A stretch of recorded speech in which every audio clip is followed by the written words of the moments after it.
So what happens if there is a holiday vote? Nick Nanos is the chief data scientist and founder of Nanos Research. He's with us live. Hey, Nick, good to see you as always. Good to see you too, Vashi. Okay, so an election is held, tomorrow, a week from now, a month from now. What does the polling situation look like? Who would win? Well, in the latest Nanos tracking, it's basically a dead heat between the Liberals and the Conservatives. And if you remember, Vashi, 2 percentage points difference now between the Liberals and the Conservatives. Back in the election that we just had, it was 2 percentage points between the Liberals and the Conservatives. The difference is that the distribution of Liberal support is much more efficient at converting into seats. So we could very well, if a snap election was called, we could very well be back to where we are now with a Liberal minority government. But, the thing is realistically, when we look at the distribution of support, the Liberals have a greater probability of winning more seats than the Conservatives today. I'm sure that Canadians are thrilled to hear that they could go through all that to arrive at basically the same conclusion all over again. As far as the budget goes, how significant is your sense that it is for Canadians? Like, how tuned into this document tomorrow will they be?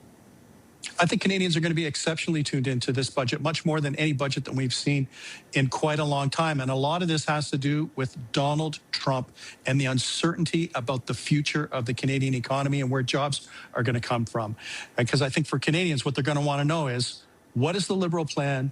What does the plan mean for jobs? What does it mean for competitive?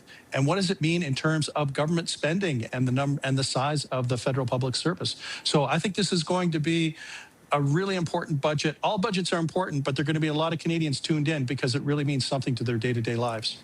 Let's talk a little bit, pick up on the point about the degree to which they're paying attention to the numbers, because you and I have gone through many elections together, and often, the question of whether or not Canadians, quote unquote, care about the deficit in a political sense, like, is this something that they vote on, comes up and up, particularly since the 2015 election, when we can remember that then Liberal leader Justin Trudeau basically said, I'm going to run a modest one. And Tom Mulcair said, I'm going to balance the books. And it turned out it went in Justin Trudeau's favor. You've done some exclusive polling for us at Power Play about where Canadians are at when it comes to the size of the deficit. What did you find? Well, what we found was that Canadians are generally divided. The thing is that almost just as many people think that it's acceptable or not acceptable to kind of do the budget, to have a deficit. And I think a lot of this has to do with the fact that although budgets here, Vashi, budget deficits are never popular. Like, who likes a deficit? Like, really? They're not warm and cuddly things.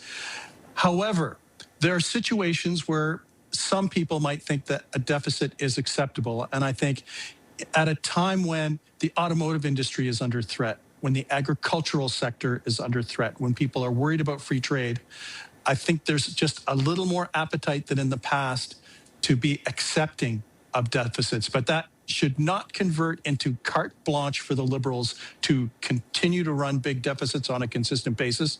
But I think at this moment in time, there happens to be a little more appetite, but it's not going to be forever. Do you envision that will inform some of the communications, for example, around whatever the deficit ends up being? I don't think anyone's expecting it to be smaller than some of the projections, like kind of this is the price of sovereignty. I think for Canadians, what they're probably going to want to hear is, for whatever deficit there is, there should not be enthusiasm for the deficit. It should be recognized as something that is, from at least for the Liberals, what they're trying to persuade Canadians is that they don't like deficits, but this is necessary in order for Canada to be more resilient, in order to invest in infrastructure and stuff like that. And the other thing they're going to look for is not just on the spending side, on the restraint side. Like, will the size of government be cut? Because if Canadians see that the size of the deficit is rising and there's not a material cut or recalibration of the size of the federal civil service, then Canadians will be thinking, hey, we're struggling to pay for the bills, but, we don't see a cut in terms of the size of the federal government. What about when it comes to the opposition parties and some of the political positioning there? I wanted to start with the NDP because despite the fact that there are only 7 MPs strong in that they've lost official party status, here we are again where they could hold essentially the balance of power, in that the Conservatives in the bloc have made more specific, much harder to meet demands. The NDP has said they don't want to see austerity, but otherwise kind of left a little bit of runway there. How detrimental to the NDP brand do you think it would be to be seen to be the supporting factor for the Liberals? or not? Is Well, it maybe I would it's be not very, detrimental? yeah, well, I don't see the NDP outright supporting the Liberals because that hasn't been a good strategy, Vashi, especially in the last federal election. But I can see them abstain. The reality is that they do not have a leader yet. They're going through a leadership process. This is probably going to be the easiest budget or confidence vote for the New Democrats to abstain because they don't have a leader at this particular point in time. What's clear right now is that the Liberals, this particular Liberal government, is not into horse trading and making deals in order to politically survive like the previous one was. And I think what we're seeing is a strategy from the Carney government of this is the budget. We know that we need some more votes. We're not going to do anything. If you want to vote for in favor of the budget, so be it. And I think this is where, I think the Conservatives in the bloc will come out against the budget as expected.